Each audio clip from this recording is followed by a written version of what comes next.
د حکومت د طرفه به تاسو ته 100,000 روپۍ هر میاشت چې دا ملويږي دا به د میاشتې په 5م تاریخ چې دا به تاسو له درکړل کیږي هغه زنانه او هغه ماشومان ته ملويږي چې کم ماشومان یتیمانان او کم زنانه کونډې نه هغه کونډو زنانو ته ملويږي نو تاسو پر رشتہ دار کې بیا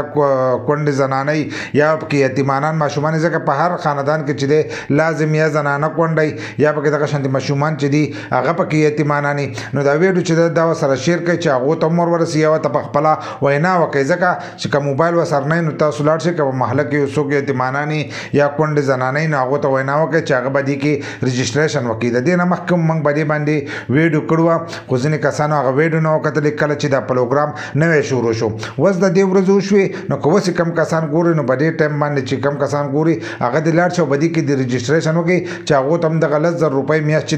دا ملويږي ځکه چې یتیمانان مور پلار نه نو هغه باندې کې چې رجسټریشن کولای شي نو هغه ته به اسانه شي دغه خرچه چې دا په دغه 100,000 روپۍ کې چې دا بچلېږي دغه شانتي کونډه زنانه نو کله 100,000 روپۍ ته د حکومت د طرفه ملويږي نو سنه امداد چې دا به سره کیږي نو هغه په خپل خرچه چې دا پیچلې بل چې دا خالي د خیبر پښتونخوا لپاره دی لکه د نور صوبو لپاره نه دی دا د خیبر پښتونخوا وزیر اعلی علي امین ګنداپور چې دی د دې پروګرام اعلان کړی دی او هغه دا پروګرام شروع کړی دی په نور صوبو کې چې دا نشته دا دوه قسمه کارډونه دي یو روشن مستقبل کارت دی یو سهارا کارت دی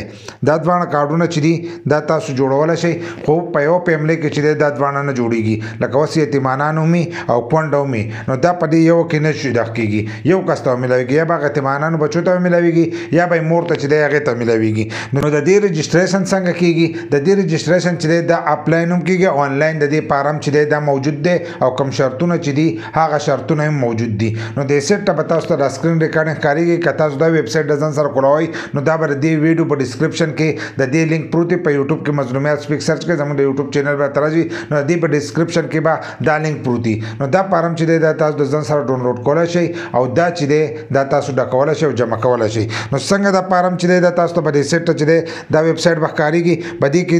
لاندې لیکل دي بل سره پټه کې روشن مستقبل کارت دا چې دا ځان سره کولو کوي نو تاسو ته به دغه چې فارم چې دا به کولای شي نو دا فارم چې خپه اسانو باندې د کول خپه اردو کې چې هر سره لیکل دي دغه شانت لاندې چې بیا د شرطونه لیکل دي لاندې چې کم کاریږي نو دا شرطونه دي دغه شرطونه چې دا هم تاسو ګورئ خپه اردو کې چې لیکل دي دا د 15 والا د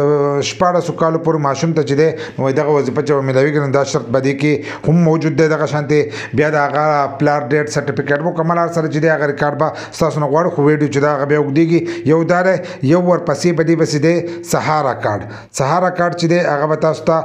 دغه شو روشن مستقبل کارت یو سهارا کارت چې دی نو لاندې به تاسو ته دا بل شنه پټه ښکاریږي دا به ځان سره ووایي چې دا څنګه ووالو نو هغه بیا چې دا فارم دی دا ډکول غواړي نو بدی کوم دغه شرطونه ورکړي دي چې دغه زنانه د 15 وختو کالوي نو هلو بدی ته دغه روپۍ چې دی دا ملويږي او دا به تاسو ته هر میاشت په 5م تاریخ باندې چې دی دا روپۍ به تاسو ته ملويږي نو که تاسو په علاقه کې یتیمانان یا کونډه زنانه نو هغه ته دا ویډیو وخی یا د چلو کې چې هغه دا فارم په خپل ډک کوي او د زکات په دفتر کې چې دا جمع کوي یا تاسو په کلی کې کم د زکات چیرمنی هغه له ور کوي نو هغه به تاسو له دا جمع کوي او تاسو ته هم دغه روپۍ چې دی دا ملويږي